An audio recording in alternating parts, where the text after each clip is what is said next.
Uma das melhores coisas que você pode fazer por si e para Deus, uma das melhores maneiras que você pode servir a Deus é deixá-lo curar a sua vida e então ser um exemplo para outras pessoas de que se Deus pode fazer por você, Deus pode fazer por elas também.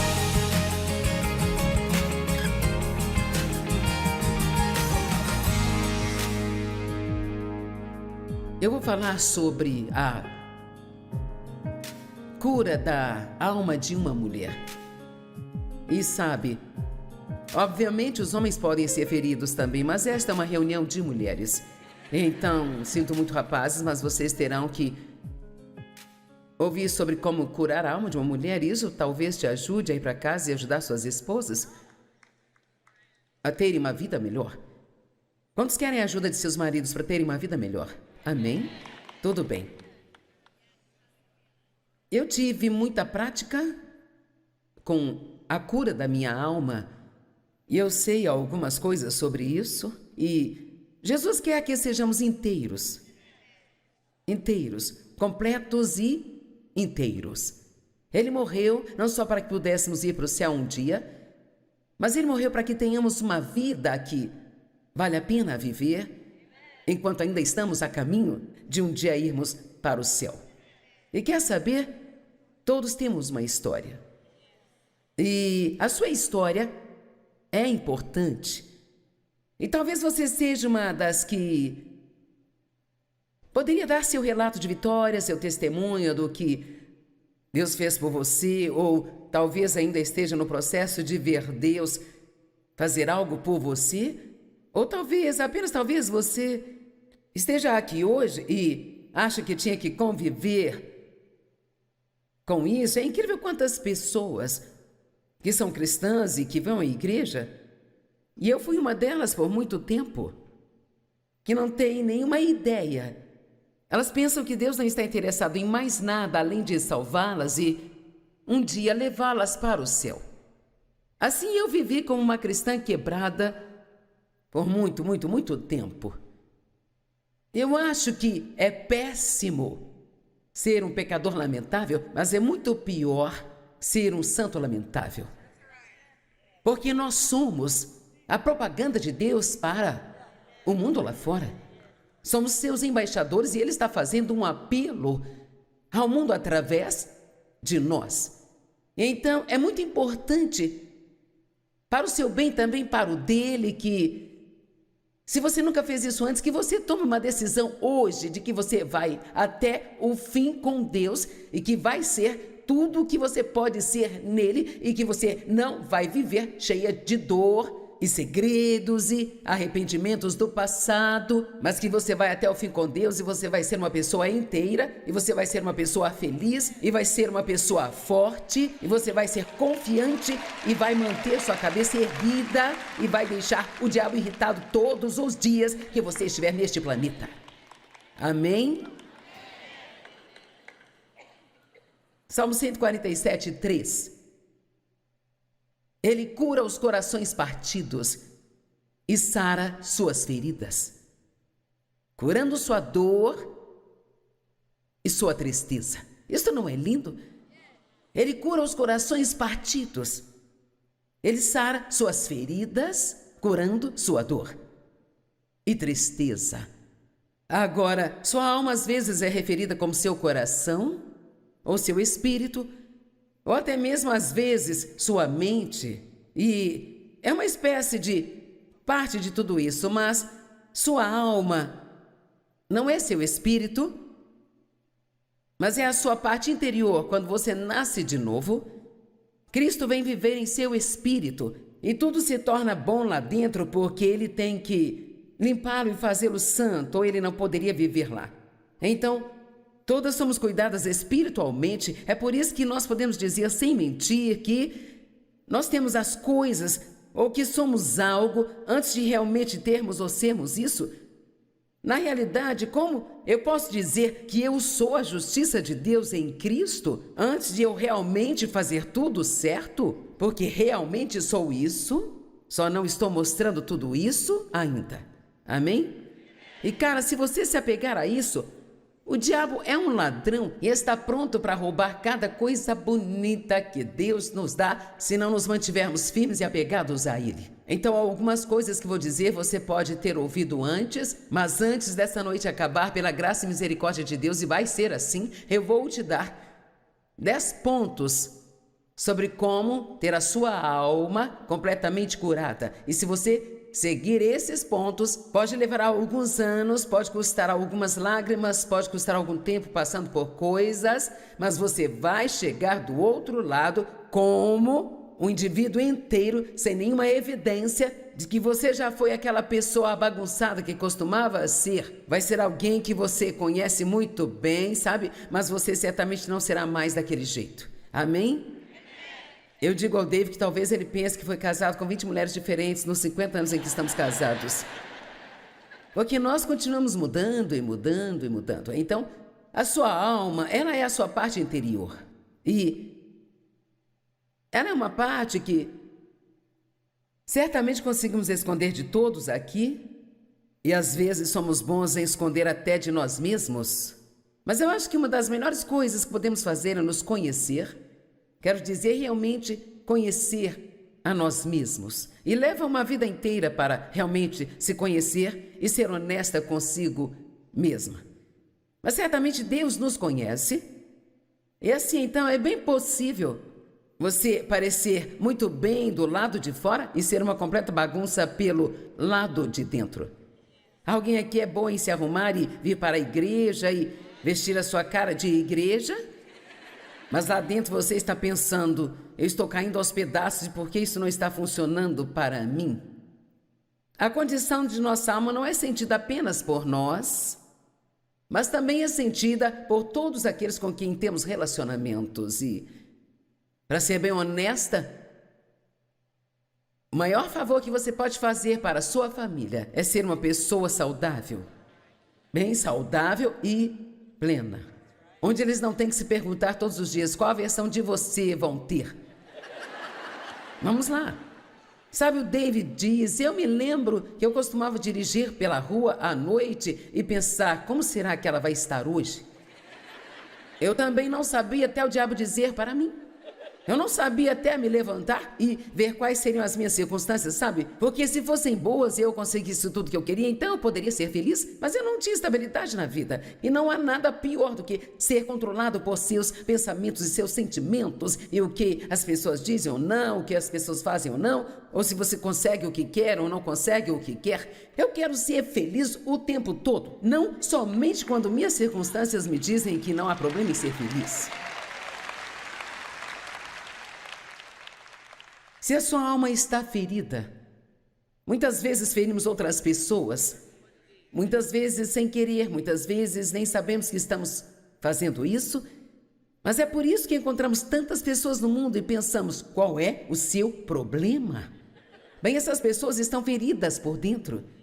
E honestamente, às vezes, em vez de querer ficar longe de pessoas assim, deveríamos querer ter um pouco mais de tempo para descobrir o que está acontecendo dentro delas, porque provavelmente é alguém que está sangrando por dentro e não sabe como buscar a ajuda que precisa. Então, acho que vagamente, muito vagamente, podemos dizer que nossa alma é nossa personalidade e a forma como nós nos apresentamos.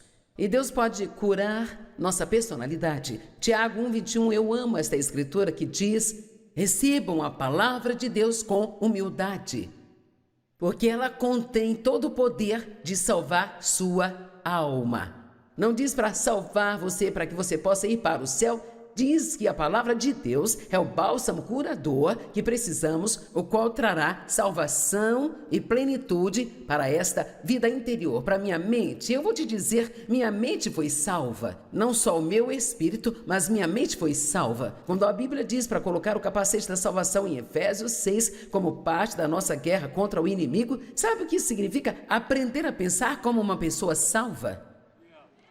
Sabe, não pense como alguém que não é salvo, pense como uma pessoa que é salva. E assim você não tem que acreditar em cada mentira do inimigo. Meus sentimentos foram salvos e estão em processo de serem salvos ainda. Mas vou te dizer, certamente eu não vivo mais pelos meus sentimentos, nada parecido com o que eu costumava fazer há anos atrás. E até a minha vontade, esta foi salva. Não só meu espírito, mas minha mente, minha vontade, minhas emoções. Eu não tenho mais que fazer o que eu quero fazer só porque eu quero fazer. Eu não tenho mais que ficar com raiva se eu não conseguir o que eu quero, mas agora eu posso querer o que Deus quer mais do que o que eu quero para minha vida, sabe? Isto é a plena e a verdadeira salvação. Agora, ao dizer isso, deixe-me falar. Já faz muito tempo que eu realmente... Há 40 anos eu tenho sido uma estudante muito séria da palavra de Deus. E eu diria que, provavelmente, há uns 25 anos eu comecei a ter um grande avanço. Mas levou tempo. Eu vou ser honesta com você, o que eu falar hoje vai ajudá-lo. Eu acredito, pela graça de Deus, que isso vai te ajudar. Eu oro para que as palavras sejam ungidas e que elas definitivamente possam ajudar você. Mas o que eu falar aqui hoje não será a chave secreta que vai consertar tudo na sua vida, porque é o seguinte, se você não for para casa e fizer o que escutou...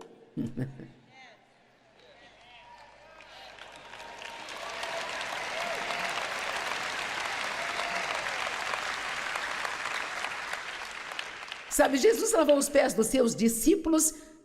Ele disse, eu fiz isso como um exemplo para vocês. Então, João 13, no verso 17, ele disse, bem-aventurados são vocês que, sabendo destas coisas, as praticam.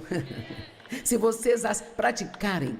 Nós dizemos, bem, é tão difícil, essa é uma das coisas que precisamos parar de falar. Nunca mais diga isso, é muito difícil, porque pode até ser difícil, mas Deus, Ele não vai nos dar nada para fazer que seja difícil demais para nós fazermos. Ele é o Deus do impossível e o que Deus nos mostra para fazer, Ele nos dá a graça, a unção e o poder para fazer. Todos digam, eu consigo. Ok, já passou 10 minutos e nem cheguei ao ponto número 1, estamos em apuros. Quando a Bíblia fala sobre ser salva, ela está falando em ser plena. Vamos pular algumas coisas aqui. Vocês já viram meu poço, não é? Quantas sabem a respeito de estar no poço? Algumas provavelmente ainda têm em algum lugar, e uma tem por perto só para o caso de precisar estar lá por um dia ou mais. Nosso poço é onde vamos e sentimos pena de nós mesmos e nos lembramos de todas as coisas ruins que todo mundo já fez conosco. E visitaremos o poço daqui a pouco. Eu não quero ir muito longe também. O poço, na verdade, se refere ao inferno, mas podemos experimentar um pouco do inferno aqui na terra, sabe? A menos que escolhamos a cura. Salmo 42:3, uma linda promessa de Deus. Ele me tirou de um poço horrível, um poço de tumulto e de destruição, da lama, mofo e lodo, e colocou os meus pés sobre uma rocha, endireitando meus passos e estabelecendo meus caminhos. E Ele também colocou uma nova canção na minha boca, uma canção de louvor ao nosso Deus. Muitos verão e temerão, reverenciarão e adorarão e colocarão a sua confiança e certeza no Senhor. Vocês viram o que eu disse? Ele disse, olha, eu estava em um poço, Ele me tirou daquele poço, Ele colocou os meus pés em uma rocha, as pessoas viram e então elas quiseram servir ao Senhor. Vamos lá. As pessoas viram, então elas quiseram servir ao Senhor. Uma das melhores coisas que você pode fazer por si e para Deus, uma das melhores maneiras que você pode servir a Deus é deixá-lo curar a sua vida e então ser um exemplo para outras pessoas de que se Deus pode fazer por você, Deus pode fazer por elas também. E se Deus fizer por você, Deus vai fazer por elas também. Eu estou aqui para dizer hoje que você não precisa permanecer quebrada, não tem que continuar sendo infeliz, você não tem que viver em depressão, não tem que viver em autopiedade, você não tem que viver se odiando e desprezando a si mesma, você não tem que viver em arrependimentos, não tem que viver com medo e você não tem que viver com receio. Deus está vivendo em você e então você pode viver a vida que Jesus morreu para dar a você.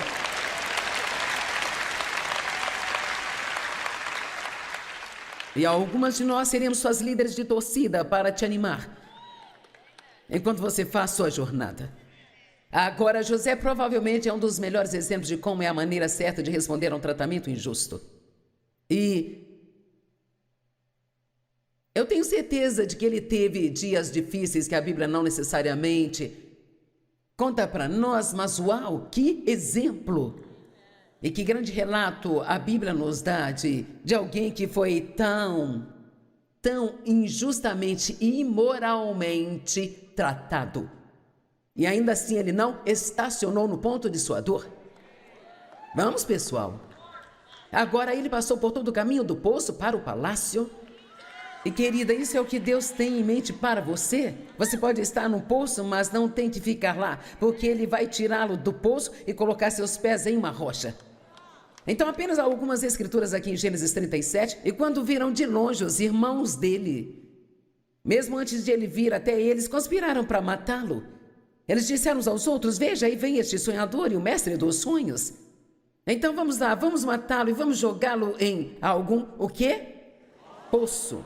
Então diremos ao nosso pai que algum animal selvagem e feroz o devorou, e então nós veremos o que será de seus sonhos. Agora Rúben ouviu isso e disse: não vamos matá-lo. E ele disse: não derramem sangue, mas vamos jogá-lo neste, o quê? Poço, ou vala que há no deserto, e não coloque as mãos nele. E ele tentava tirar José das mãos deles para resgatá-lo e entregá-lo ao seu pai. Quando José chegou até seus irmãos, eles o despiram de sua túnica distinta e longa que ele estava usando, e eles o pegaram, e então eles o lançaram em o quê? Que estava vazio e não havia água nele. Mas aqui está o que eu tenho a dizer. José optou por não ficar onde o deixaram.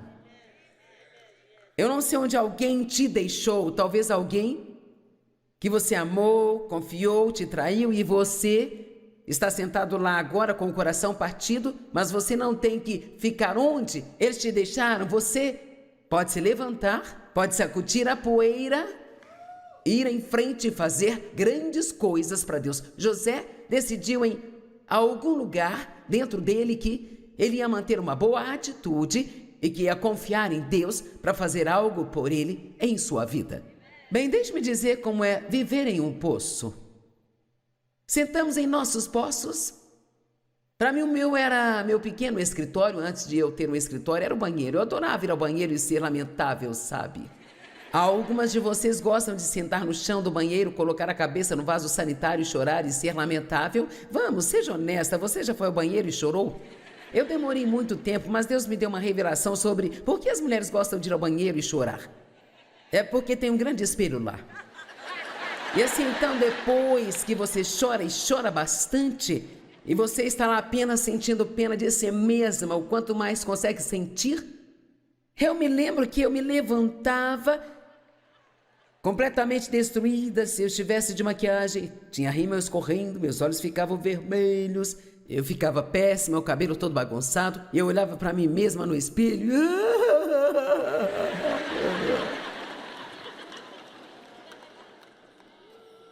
Eu me lembro uma vez, já nascida de novo, cheia do Espírito, dando aula de Bíblia. Eu estava sentada no chão do banheiro, grávida de 7 meses do meu bebê, que agora tem 37 anos, com a cabeça no vaso sanitário, sentindo pena de mim mesma. E uma das 2 vezes na minha vida que eu me lembro de algo assim acontecer, eu senti como se o meu espírito saísse do meu corpo e pairasse sobre mim e olhasse para mim. E o Senhor disse: você não acha que está ridícula? Você não acha que está ridícula? Quer saber? Já é tempo de nós realmente pararmos com isso. Vamos, eu disse que precisamos parar com isso. E nós precisamos continuar com o que Deus quer que nós façamos. E então, no meu poço... Aliás, eu não me vestia bem assim quando eu ia ao meu poço, sabe? Porque se você vai sentar no seu poço, não quer ficar bonita enquanto estiver lá. Eu sentava lá e odiava as pessoas.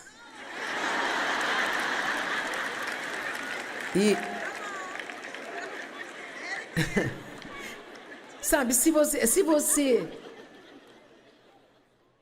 vive num poço por um longo tempo, pode muito bem decorá-lo e torná-lo um pouco agradável. E assim você terá algo quando for lá. E então, sabe, você pode colocar fotos de todas as pessoas que você odeia no seu poço e dizer...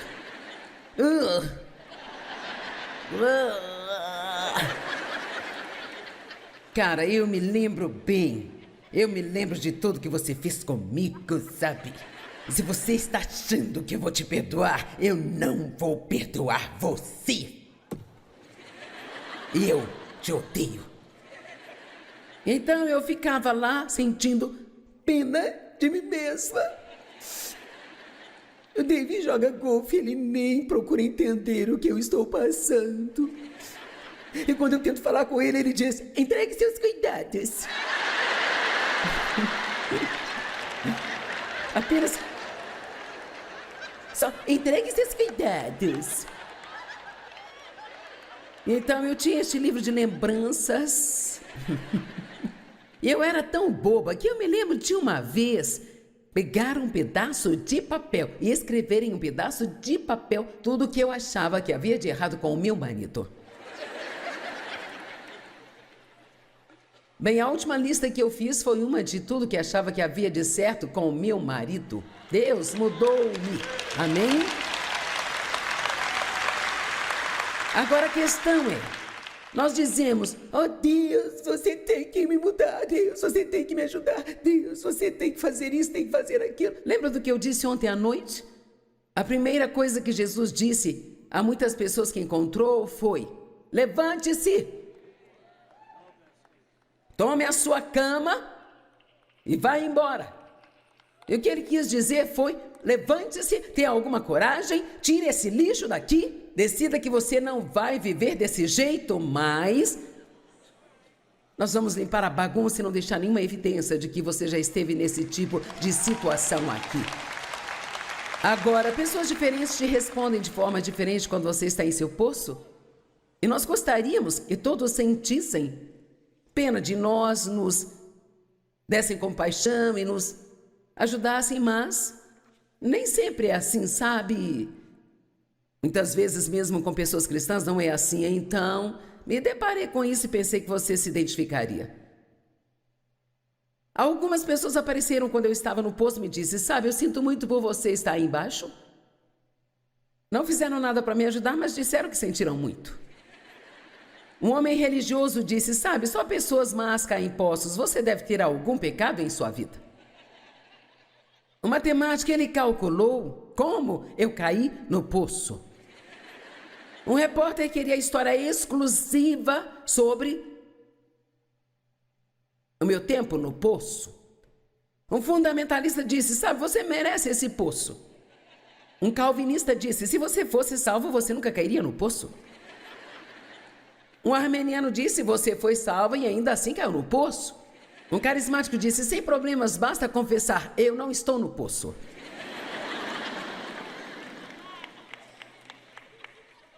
Um realista veio e me disse: agora, irmão, isso é um poço. Um fiscal da Receita perguntou se eu estava pagando imposto do poço.